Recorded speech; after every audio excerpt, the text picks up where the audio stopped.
Hey guys, welcome back to another episode of Pivot Well by Sarah. I'm Sarah, and we're doing another segment with my sister Beth. Say hi, Beth. Welcome, welcome. So I will say I'm not going to Yeah. be able to have as much to contribute here No. because even when I was no contact with him, we were sending each other emails. Yeah. So I've never been truly no contact with our dad. No, but I think it's important to talk about the comparison of the two of us because, first of all, there's going to be situations where maybe siblings might have this happen. So maybe your sibling doesn't want to go no contact and you are. Don't hold your sibling don't hold that against your sibling. Your Either direction. experiences, either Either direction. direction. So she's not going to hold it against me, and I would never hold it against her because our experiences are different. Where we are at in life is different. How we perceive things is different. And I will make it very clear right now, a biological bond with your parent is one of the strongest mental forces, one of the strongest mental bonds you can have, whether you realize it or not. It is in your nature to want your parents. That there is a reason why healthy adopted children who were adopted at birth, have had beautiful, loving relationships with their adopted parents their entire lives, will go searching for their biological parent. There's even stories of adopted kids who didn't know they were adopted, but they somehow knew. Found out. Yeah. Like they felt it like in their gut or whatever. So nothing that I am about to say is going to take away from that. Because it is the hardest thing I ever have done. It is never easy to do this, especially with a biological parent. And so I would never hold that against Beth for seeing it different than I am. And we'll set the stage there. Beth and I's minds are very different. I am a very logical. I focus so much. I'm a lot like our father, actually. And I focus so much on the facts of the situation. I am a strong believer in justice. I'm a strong believer in there being consequences to your actions. And I get that from him. He had this thing he would say growing up. What was his biggest statement about us not about God and not leaving the church and good and evil? There's right and there's wrong. Well, he had like one line. He has a few. Yeah, but he would say there is no line between good and bad. You're either for God or by default you're against him for the devil. So you're either for God or by default you're for the devil. You cannot be in the middle. And he would say that about we weren't allowed to watch Harry Potter. We weren't allowed to watch certain movies because even if it wasn't inherently bad, it could not be. You can't put a good face on evil. Mm-hmm. These are things that he has put in my brain since I was a kid. And so when Beth tells me a story about what she just said about what happened with our stepmom and our biological mom, when I had the things that have happened to me come up and I talk about these things, I default to there needing to be a consequence. And not even there needing to be a consequence, actually, rewind. I default to there is a consequence. And I default to that person can't be one or the other. So when I look at our stepmom, if she is not, good, she is bad. And I just so then in my head, and this is very different, and I'm not putting this on you, but I think to myself about my dad, if he is not good right now, if he is not doing the good thing, he's doing the bad thing. If he was not a good parent, he was a bad parent. It is literally how he programmed me. So when I tell him a story, and you know what? It's a great comparison. Beth just said what happened when she went through the experience she did with our biological mom's ex-husband. What did he do? Or what did she do? She put you in the car and she got out of there. There was no questioning you. There was no whatever. It was, we're getting out of here. I'm going to protect her no matter what. And I didn't even personally suffer any, like, he did not touch me. Yeah, you were not the one that was being physically abused, but because you were in the vicinity, she wanted to protect you. So I think that's how a parent should act in any situation where a child is being harmed. Now, when I tell my father, everything that has happened to me, I first want him to believe me.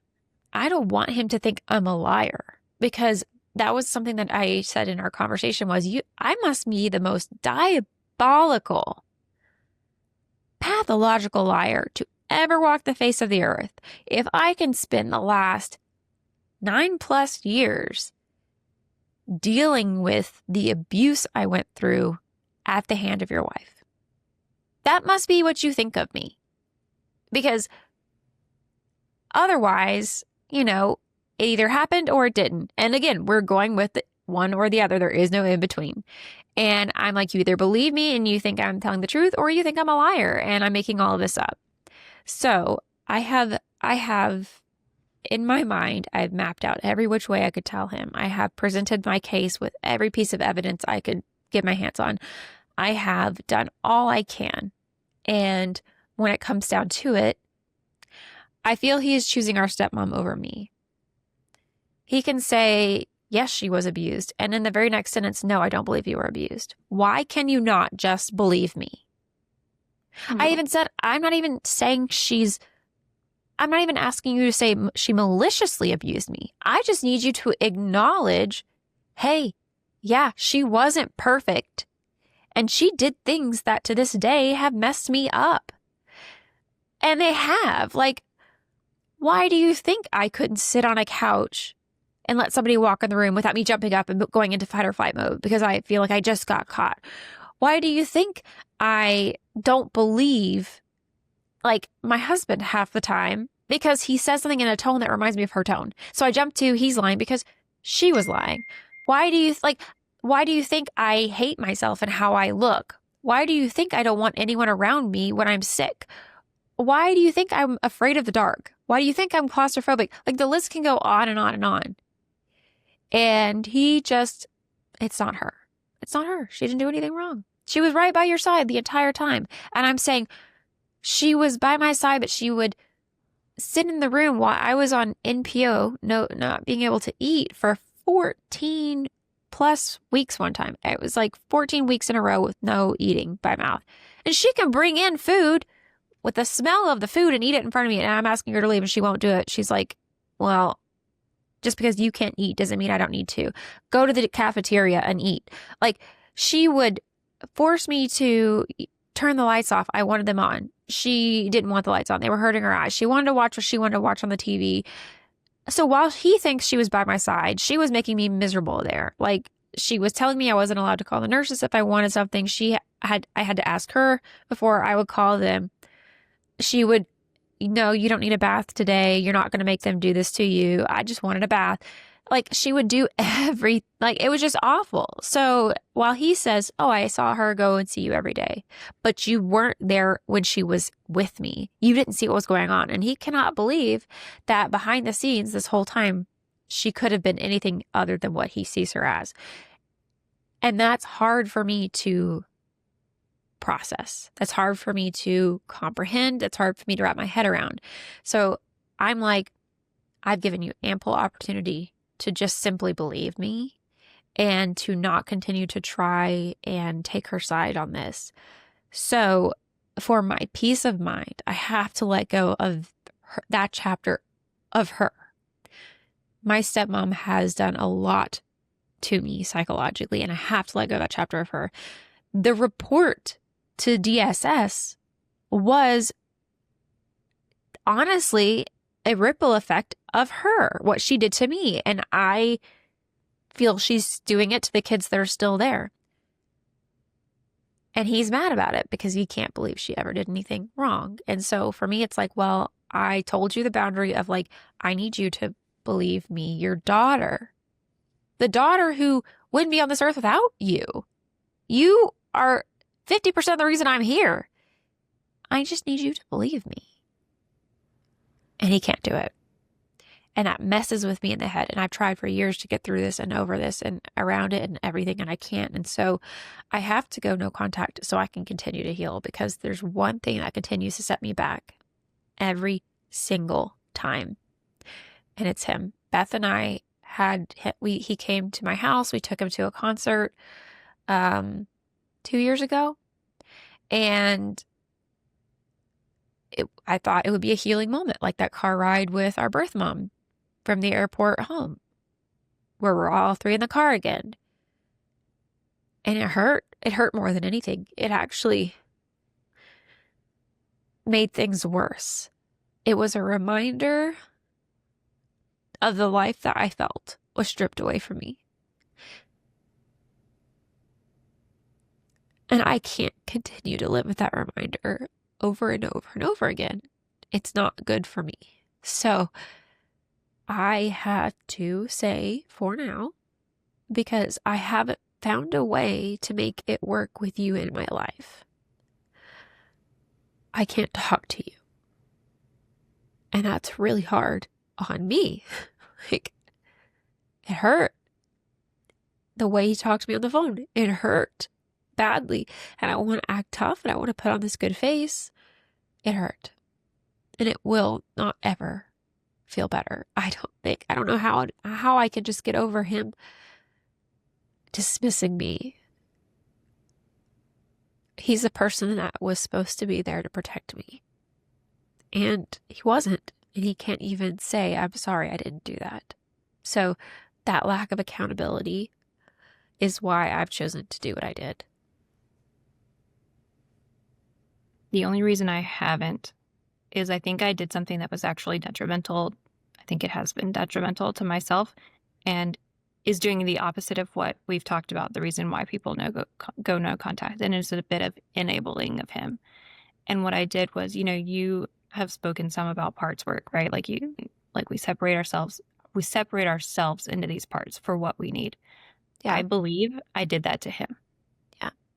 Like it was a coping mechanism. I have separated, this is our dad from age birth to, I don't know, and then dad now. Yeah. And I am still so desperately looking for this guy. Like this guy is who I want my daughter to see. This guy is who I want, Yeah. And I get this guy and this guy. It's almost one of those things like,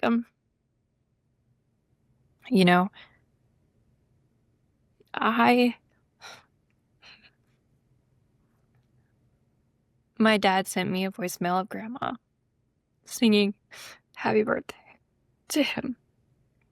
And that's all I get. And you treasure that because that's all you get. And I think that's what I've done with him is this is all I get. I want this. This is what I want. But I get this. And I can't stop playing the voicemail because the voicemail is the only way I get this.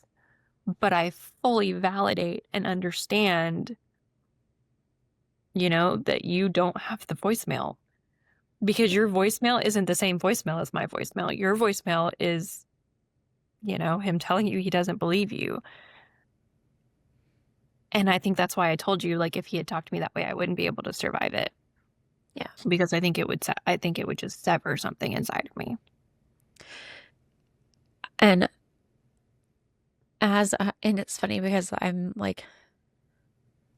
not crying right now and I'm stoic because I've put up my protector, and what I see in you right now is your protectors. This is what you need. And no contact is not for everyone all the time. It does not fix every problem. And I never want anyone to hear me do what I do and say, I need to do that. And I'm not saying that that's ever has to be your journey with him. Yeah. Like, my concern for myself was I was setting my worth on how I saw him setting my worth. The term daddy issues really irritates me because it puts everything on the girl. Even though it's in the name, the girl has daddy issues, and everybody judges the girl for having daddy issues. And that's because she had a dad who put her value on the floor. And so you haven't had this exact experience I had, but that conversation those type of encounters puts my value on the floor. It puts my word, out. Like, nobody believes me because the person a bond between a daughter and her father is very important. And when you don't have it, you get daddy issues. But you can have a messed up bond and it can do just as much damage, where I end up, again, feeling like I have to defend myself to my husband every single day because I'm having to defend myself to my dad every single day. So it's inhibiting my life. And that's where I say, like, no contact is for you to heal. It's not a punishment. And so Beth's story is not my story, and my story is not Beth's story. Beth's experience with our dad is not mine, and mine is not hers. I don't have voicemail. I have, and at one point in my life, I was where you are. I had put him on a pedestal so high, and I retired because I didn't know better. I didn't see anything better. But it's funny because our birth mom said she saw the difference even at a young age of the relationship with the two of us. And I don't know if you should ever be where I am because you don't have the same issues with him that I had. And I would never want to push someone to not have a relationship with their parent. So no, I don't judge you at all for that. And I'm not mad at you. I would never hold that against you. And I would never encourage you to go no contact. That's not where you're at in your, walk or your journey with him. If that's not ever yours. And on the flip side of the same coin, I'm never going to be the one. And I've told him, I'm not in the middle of this. So I'm never saying to you, are you sure you don't want to talk to him? Are you sure you don't want to put your name on this gift? Are you sure, Yeah. You have to respect where your sibling is at, wherever that is. We have a sister who, is struggling finding her own path with our dad and our stepmom. And I think that, we make very vocal efforts to say your path does not have to be our path. Either direction. And it might not be mine that she chooses. It might not be it's got to be hers that she chooses, whatever that looks like for her. Because it's funny because when you are studying psychology and you're looking at any type of abuse, the first thing, if someone, let's say, is dealing with domestic abuse, the first thing that you are told not to do is say, you've got to leave. You've got to do it. Because it makes that situation worse. You never push somebody to do something because it can actually make those person's protectors go up even farther and it make it harder for them to get to that point. All you can do in this situation is exactly what we're doing. Support each other. I support you. I support her. Wherever you guys are, as long as you're happy, and that's all I ever want. And I tell her that all the time. Your experience is not mine. And that's okay. And I still love my dad. I will never not love my dad. I'm also looking for the dad at the first part of our life. I just am unfortunately hung up on the fact that I feel he was his body was taken over by some other alien form. It's left the shell of him. To me, that's what I see. So it's a tough situation. It's hard, but I didn't go no contact to punish him. And I would love to one day have the same story with him that we have with our birth mom, where he can come back and say, I did work on myself and I see where you were coming from. And I'm sorry that I didn't stop it. I'm sorry that it didn't protect you. I can't go back and change that, but I believe you.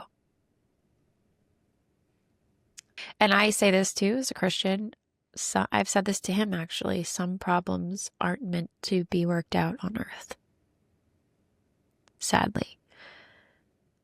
There are people, I've said that about when I was talking to him about our birth or our stepmom.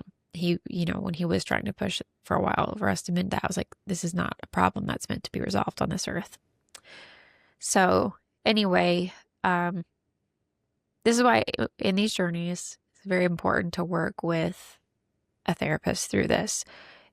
Because like my birth mom said, you don't want to do something without thinking about the repercussions of that and what it comes with. Don't hop on a trend to do this. It is something that carries a lot of weight, and you need to be very sure in your decision before you get to that point. And I don't think you should ever at that point cut off the possibility of somebody changing. However, you need to be able to know what those changes look like if they were to ever try to come back in your life. So boundaries are super important. So for instance, if our birth mom had come back and had not kept the boundaries that we gave, that would have been a great sign that she was not better. She was not the place she needed to be. And also why it's really important to work with a therapist on this, because you need to be able to recognize the signs, because you also don't want to slip back into the same pattern over and over and over again, because that's not healthy either. So I think this is an important topic, and I'm glad we were able to talk about it today. I think that having the 3 different experiences is unique, and I hope that people are able to maybe take something from that, whichever parent type you might be dealing with. There are different scenarios, and there are different scenarios with siblings, and that's okay. Any final words? No, I think you nailed it. On the head. Well, thanks for watching, guys. Another episode of 2 Peas in a Pod on Pivot Well. Next week, we will be talking about my journey to Florida and what that looked like when I left home, giving a little bit of insight on that, and maybe even some things Beth hasn't heard, because I learned a lot from yours when we talked about yours. I didn't know about your journey. So it's going to be something that I hope can give people hope. I hope it can show them that there is an opportunity to make a life for yourself when you leave, and it doesn't have to be bad. It doesn't have to be ugly. It can be beautiful, and you can make something great out of a bad situation. So anyway, thanks guys. Don't forget to like, subscribe, and follow along, and hit the notification, because I might have some other episodes coming out soon. I will be having a guest on. I'll be recording with him soon, and it's going to be a whole series on depression and the different options that are available for you out there right now. So he has a master's degree of psychology, and I'm pretty excited about it. So looking forward to that. Thanks again, Beth, as always. Bethany. Thanks. All right. And we'll see you guys next time.